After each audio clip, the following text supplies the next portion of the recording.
के तपाईलाई थाहा छ कि सबै किसिमको प्रार्थनाको महत्त्व बराबर हुँदैन?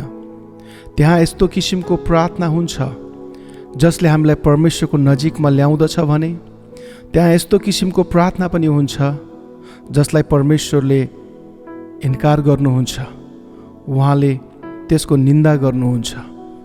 हामी दुई किसिमका प्रार्थनाहरू हेर्नेछौँ, जसलाई येशूले इन्कार गर्नुहुन्छ र त्यसलाई निन्दा गर्नुभएको छ, र एउटा किसिमको प्रार्थना जसलाई येशूले मन पराउनुहुन्छ, स्वीकार गर्नुहुन्छ, र त्यस्तो प्रार्थना गर्नको लागि उहाँले हामीलाई निमन्त्रणा दिनुभएको छ। पहिलो किसिमको प्रार्थना जसलाई येशू ख्रीष्टले इन्कार गर्नुहुन्छ त्यो हो अन्य जातिहरूको जस्तो प्रार्थना। बाइबलमा हामी यदि हेऱ्यौँ भने येशू ख्रीष्टले अन्य जातिहरू जस्तो प्रार्थना नगर भन्नुभएको छ। तिनीहरूले यसो विचार गर्छन् कि प्रार्थना यदि लामो भयो भने अनि त्यो प्रार्थनाले परिणाम ल्याउँदछ। तिनीहरूको विचारमा प्रार्थना लामो भयो भने र धेरै दोहोऱ्याइकन प्रार्थना गर्यो भने परमेश्वरको ध्यानलाई हामी आकर्षित गर्न सक्छौँ आफूतिर। लामो प्रार्थना गर्नमा कुनै पनि खराबी छैन। हामी देख्न सक्छौँ कि येशूले रातभरि प्रार्थना गर्नुभयो। हामी देख्न सक्छौँ बाइबलमा धेरै मानिसहरू छन् जसले लामो लामो प्रार्थनाहरू गरेका छन्। यदि हामीले हेऱ्यौँ भने येशू ख्रीष्टले एउटै कुरालाई दोहोऱ्याएर प्रार्थना गर्नुभएको छ।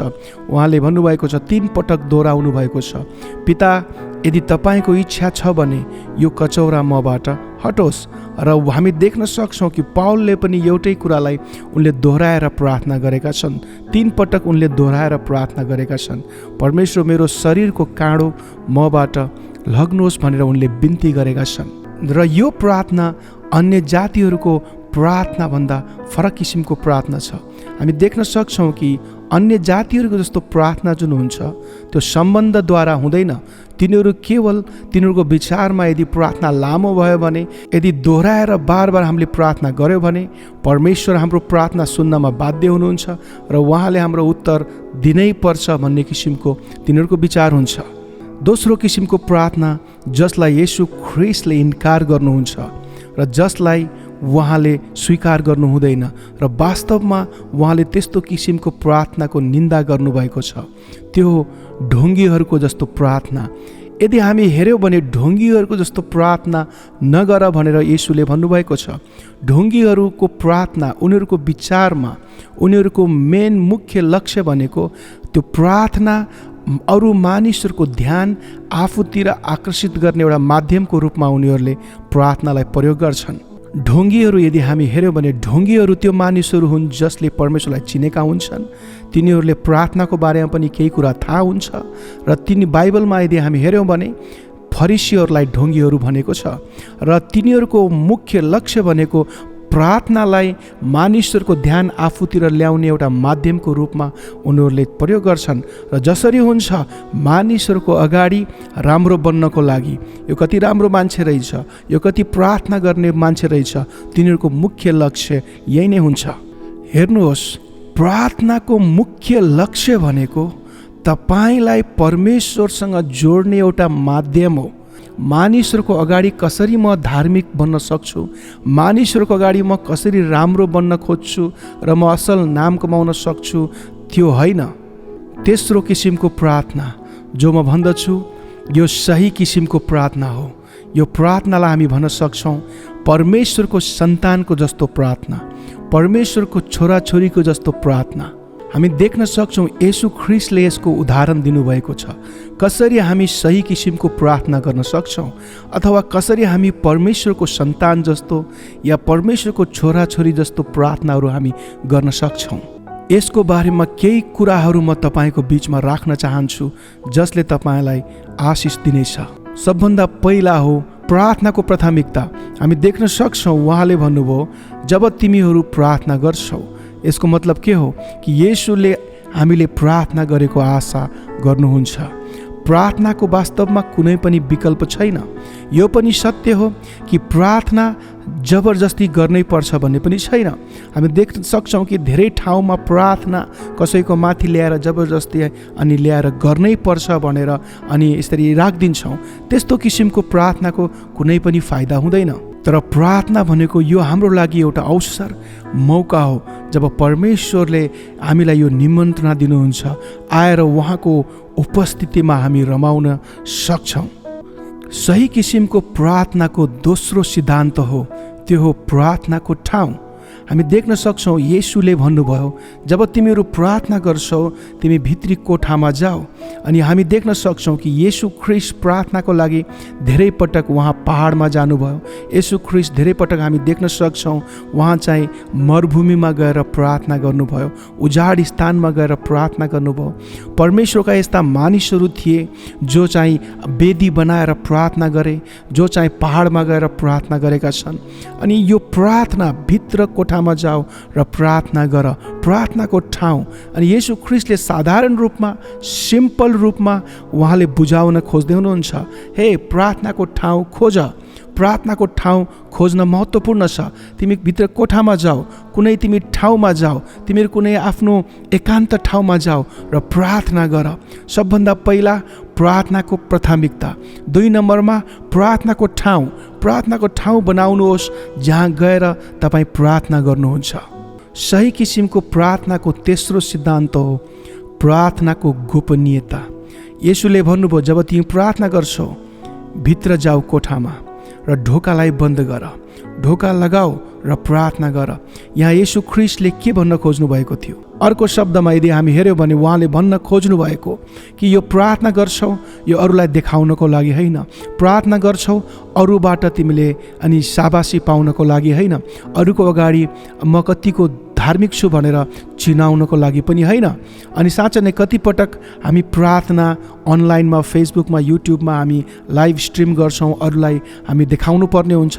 यो कुनै पनि किसिमले गलत छ मैले भनेको छैन, तर यो गर्नको पछाडि यदि हाम्रो उद्देश्य, हाम्रो मेन मोटिभ अरूलाई देखाउने, अरूलाई देखाउने यदि हाम्रो मोटिभ छ भने प्रार्थनाको जे पनि फाइदाहरू, प्रार्थनाका जे पनि यसले दिने लाभहरू छ, यसबाट हामी वञ्चित हुन्छौँ र यसले कुनै पनि फाइदा हामीलाई दिँदैन। हाम्रो प्रार्थना ढोङ्गीहरू जस्तो होइन, उनीहरूले अरूलाई देखाउनको लागि प्रार्थना गर्छन्, तर हाम्रो प्रार्थना एकान्तमा केवल परमेश्वरले देख्नु भएको होस् यस्तो किसिमको हुन्छ। हाम्रो प्रार्थना गोप्यमा होस् ताकि परमेश्वरले हामीलाई सार्वजनिक रूपमा यसको इनाम, यसको प्रतिफल हामीलाई दिनुभएको होस्। 4 नम्बरको कुरा उहाँले भन्नुहुन्छ, ढोका लगाऊ र प्रार्थना गर। अर्को शब्दमा प्रार्थना गर्नुहोस्। धेरै पटक हामी प्रार्थना गर्न आउँछौँ तर प्रार्थना गर्दैनौँ। यदि साँचो प्रार्थनाको लाभ हामीले चाहन्छौँ भने प्रार्थनालाई आफ्नो मुखबाट निकाल्नुपर्छ र परमेश्वरको अगाडि प्रार्थना गर्नुपर्छ। निकाल्नुहोस्, खोल्नुहोस् मुख, प्रार्थना गर्नुहोस्। प्रार्थनालाई धेरैले सोच्नुहुन्छ, सोच्नु भनेको प्रार्थना होइन, प्रार्थना गर।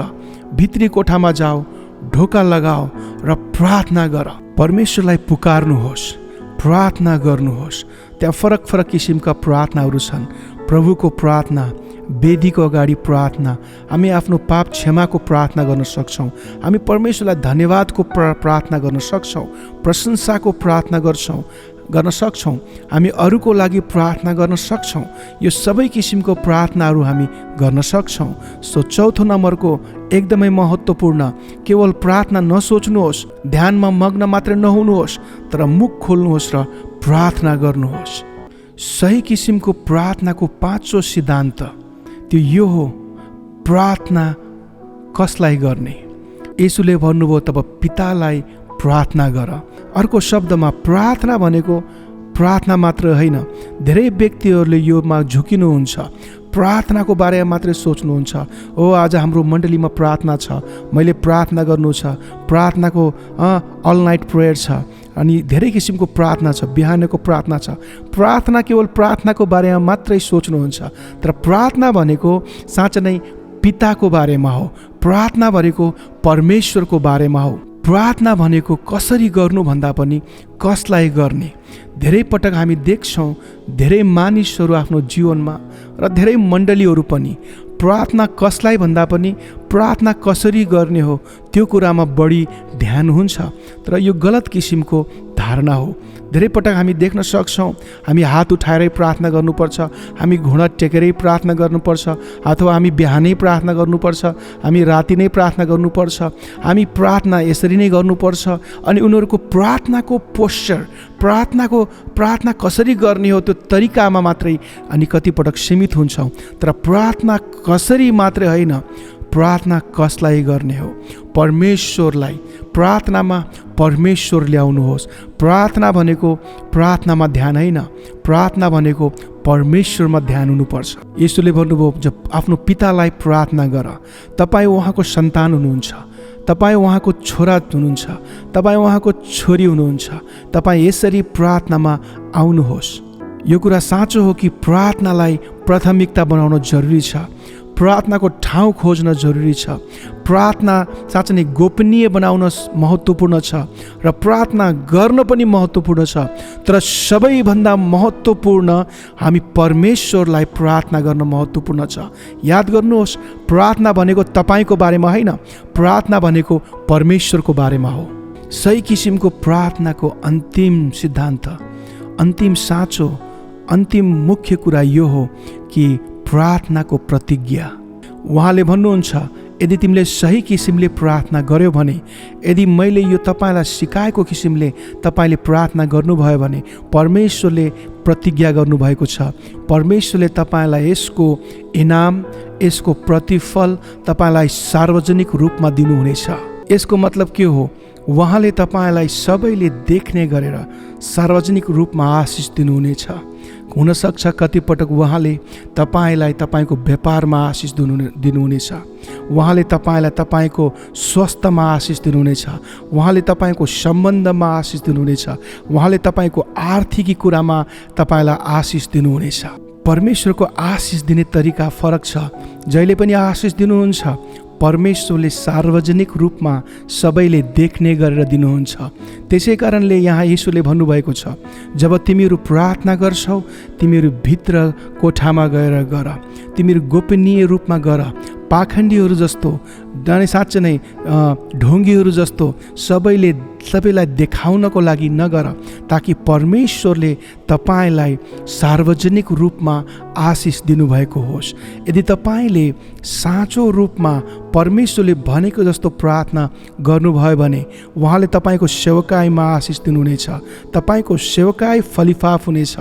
त्यसै कारणले प्रार्थना गर्नुहोस्, प्रार्थनालाई प्राथमिकता दिनुहोस्, प्रार्थनाको ठाउँ खोज्नुहोस्, प्रार्थनालाई गोपनीय बनाउनुहोस्। पाखण्डीहरू जस्तो धेरै शब्दमा, अन्य जातिहरू जस्तो धेरै शब्दमा लामो लामो प्रार्थना गरेर मात्रै परमेश्वरको ध्यान आफूतिर खिच्नको लागि तपाईँ नबरबराउनुहोस्। प्रार्थना गर्नुहोस्, प्रार्थनाको ठाउँ खोज्नुहोस्, अनि साँच्चै नै प्रार्थनालाई गोपनीय बनाउनुहोस्। त्यति मात्र होइन, प्रार्थना गर्नुहोस् र याद राख्नुहोस् कि तपाईँ परमेश्वरलाई प्रार्थना गर्दै हुनुहुन्छ। जब तपाईँले यस्तो रूपमा प्रार्थना गर्नुहुनेछ परमेश्वरले तपाईँलाई आशिष दिनुहुनेछ।